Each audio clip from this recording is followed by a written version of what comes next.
নমস্কার বন্ধুরা, আমি রাকেশ। আমি বিহারে থাকি।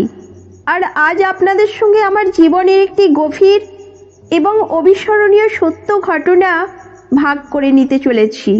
এটি এমন একটি গল্প যা আমার এবং আমার ভাবির জীবনের মধ্যে এক নতুন অধ্যায় যোগ করেছিল।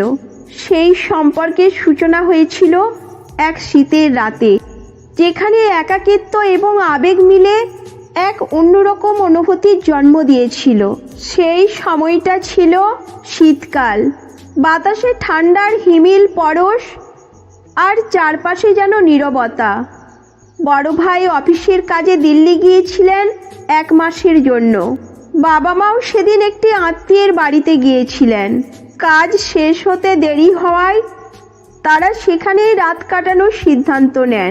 বাড়ি একেবারে ফাঁকা, কেবল আমি আর আমার ভাবিকে কখনো বারান্দায় হাঁটতে দেখছিলাম, আবার কখনো ঘরের ভেতরে যেত। একা থাকার কারণে তিনি খুব অস্থির লাগছিলেন। আমি আমার ঘরের জানালা দিয়ে এই সব লক্ষ্য করছিলাম।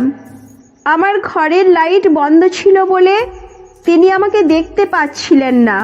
কিছুক্ষণ পর ভাবি বারান্দা থেকে আমার ঘরের দিকে এগিয়ে এলেন। দরজার সামনে এসে দাঁড়ালেন, কিন্তু কিছু না বলে আবার ফিরে গেলেন। আমি ভাবলাম হয়তো তার কিছু প্রয়োজন আছে, তাই ঘরের আলো জ্বালালাম। আলো জ্বলতেই ভাবি আবার আমার ঘরের দিকে এগিয়ে এলেন।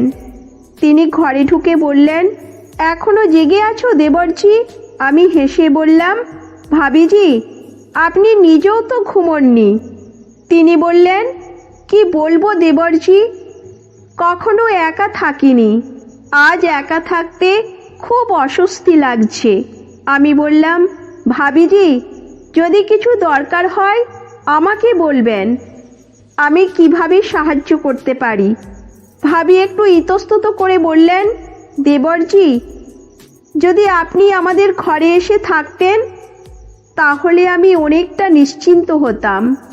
আমি বললাম, এতটুকু ব্যাপার, ঠিক আছে, আমি আপনার ঘরের দরজার সামনে শুয়ে থাকব। তিনি বললেন, না দেবরজি, বাইরে শুয়ে থাকলে ঠান্ডা লেগে যাবে।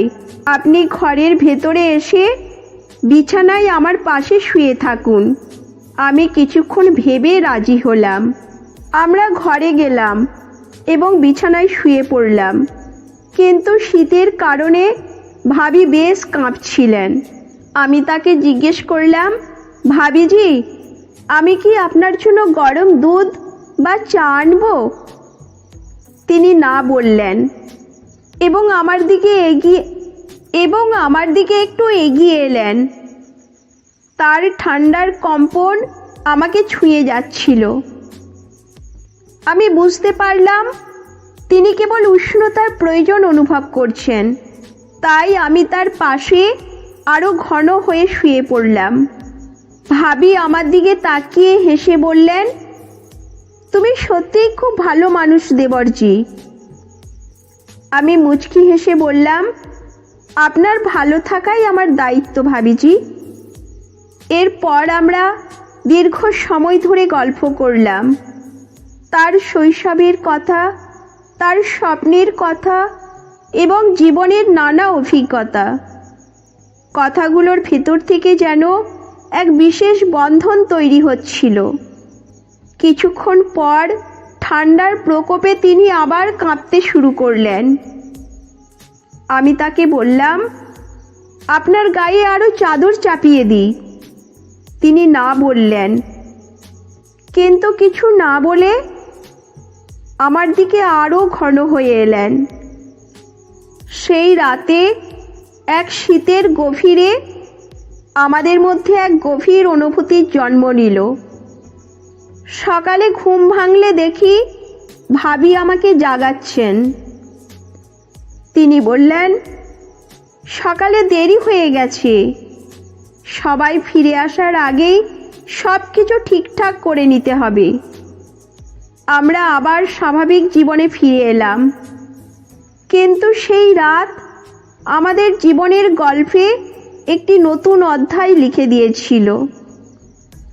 এই গল্পটি আমাদের শেখায় যে পারিবারিক জীবনের সহানুভূতি, শ্রদ্ধা এবং সঠিক সীমারেখা বজায় রাখা অত্যন্ত গুরুত্বপূর্ণ। একে অপরের পাশে দাঁড়িয়ে সম্পর্ককে আরও মজবুত করা যায় এবং জীবনের সঠিক পথ অনুসরণ করা যায়। বন্ধুরা, জীবনের এমন কিছু মুহূর্ত থাকে যা আমাদের হৃদয়কে ছুঁয়ে যায়। যদি গল্পটি আপনাদের ভালো লেগে থাকে তাহলে ভিডিওটি লাইক করুন এবং চ্যানেলটি সাবস্ক্রাইব করুন, যাতে এমন আরও গল্প আপনাদের কাছে পৌঁছে দিতে পারি। ধন্যবাদ।